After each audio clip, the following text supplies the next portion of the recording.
Alright, this is it. This is the best expression the show has ever produced. It's over. We've made it. We have reached the pinnacle of pony animation.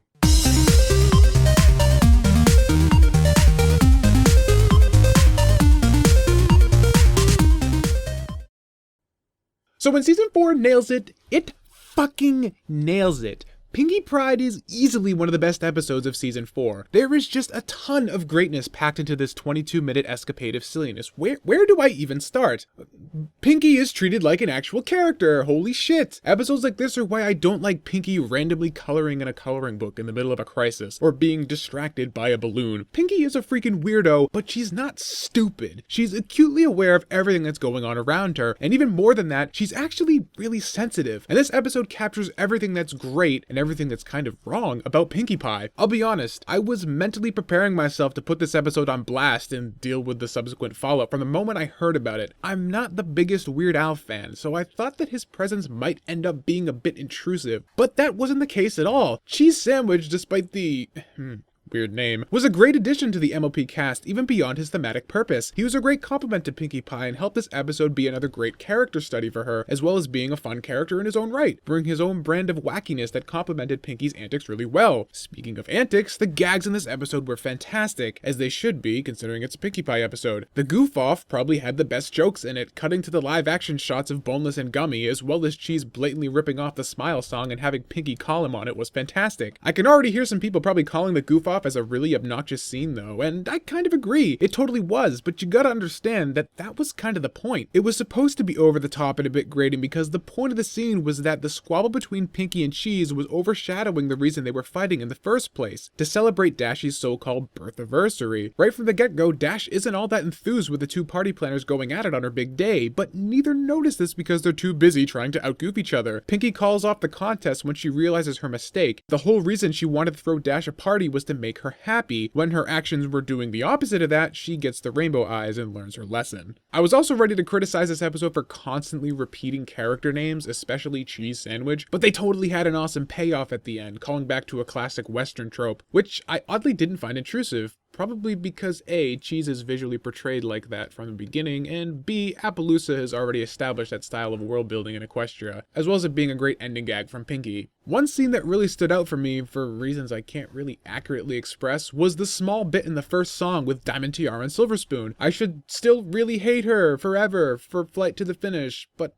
I liked this, cause like, not only is it the first time Diamond Tiara has actually sung a song, but I don't know, this is like the most we've ever seen of the duo's dynamics, so it caught my attention. Tiara totally tries to tool on Spoon and steal her drink, but Spoon ain't having none of that shit. It just makes me kind of upset that they're usually played as such flat, static antagonists, because this scene proves that they could have an amazing screen presence if characterized like this more often. This episode had like 4 songs in it, and all of them were fantastic. I think the final song during Dashie's party was my favorite musically, as I found it the most catchy, but the one that worked best narratively was Cheese Sandwich's Party Pony song, especially in conjunction with the previous song from Pinkie. His song establishes Cheese as having essentially identical motivations to what Pinkie was just talking about, but Cheese constantly refers to himself being singular in his ambitions, even though Pinkie just got through saying she does the exact same thing. As interesting as Cheese's exposition and antics were in this song, the best part to me was Pinkie's initial enthusiasm of Cheese's presence waning as he continued to garner more and more attention from the denizens of Ponyville, to the point where he completely overshadows her. This is a great way to subtly frame the theme of this episode.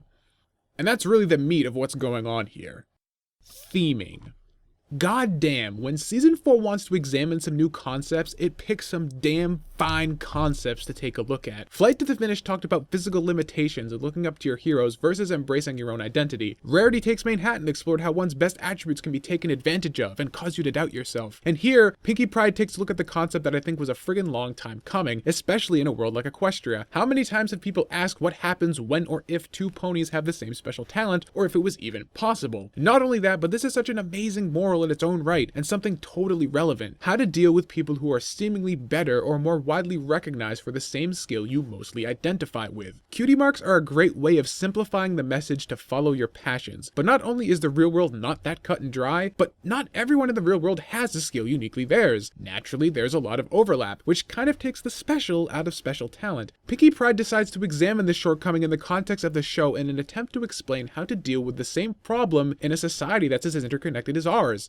where our definition of skill and talent have been reshaped and put up against literally everyone in the entire connected world, since the internet puts the best of the best right in our faces. This distortion of personal ability is a huge problem for developing self-confidence, and something people can relate to, least of all myself. Pinkie's self-confidence is shattered when she comes across another individual who is just as good at the skill that defines her as she is, and the fact that her friends are so enamored with cheese strengthens the blow, and it shakes her to her core, to the point where she feels she might just be better off giving up on party planning altogether. How many times have you seen a post on Tumblr with this exact dilemma from creative individuals? How many times have you felt this exact same thing yourself? I think I've lost track of how many times I've felt like this just this month, let alone my entire life. This is a very real issue that pervades our culture today. But what brings Pinkie back from the brink of despair is that she remembered that she planned parties because it was something she enjoyed doing, not because she was the best at it. And she took to heart the fact that she had great memories throwing parties, and she made a lot of ponies happy doing what she loved. And if the episode just stopped here, I would have applauded them. But Pinkie Pride takes it a step even further and also comments on the right and wrong way to deal with people that caused you to doubt yourself in the first place. Pinkie's initial reaction is to view Cheese as a threat and challenges him to prove her superiority, but eventually comes to realize that their common ground should be a fact that unites them, not drives a wedge between them. This episode just packs so much thematic integrity and truly relevant advice into its moral that I can't help but laud its execution. It was fantastically framed and delivered. I gotta say though, this episode isn't perfect. There were a few minor things that I kinda noticed as well that were weird, and while in no way were enough to ruin the episode, were still there. First off, I thought it was kinda weird how the entire opening of the episode was about how the entire town loves Pinkie's parties and thinks she's the best thing ever, but no one sticks around with her once Cheese shows up. I mean, Pinkie was very much purposely isolating herself, as shown when Twilight came to ask why she wasn't helping Cheese Sandwich plan Dash's party, but even so, it was pretty obvious that Pinkie was upset. I was surprised when Twi kinda just accepted Pinkie's obvious lie about being okay and didn't at least try to get her to open up. Same thing goes when Dash kinda belittles Pinkie's parties after the whole town just got through singing about how great they were. Again, this was hardly a deal breaker, but it is there. Also, why would Cheese not be straight up with Pinkie and admit she was his idol from the get-go? If he did, there wouldn't be a conflict, I suppose, and that should rub me the wrong way, because that's a plot hole, and it kinda does. But everything that happened in this episode was really fun, so I can't really get too upset about it, as much as I probably should. But just for the record, this plot hole is there. Cheese seems like more of a straight shooter than to lie about that, especially considering he's supposed to be similar to Pinkie. However, I guess because he's supposed to be like a shy character that was kind of projecting this false image of confidence to cover up his past, it does kind of make sense. I don't know, I'm kind of touch and go with this one. I'm not really sure which way it goes. Overall, Pinkie Pride, though, is fantastic. Is it the best episode of Season 4? I'm not sure. I guess that really depends on what your preference is for thematic message, but it's certainly up there with Flight to the Finish and Rarity Takes Manhattan as some of the best in not just Season 4, but the entire series. Season 4 certainly does have its share of dud episodes here and there, but when it gets a hit, it knocks it out of the park.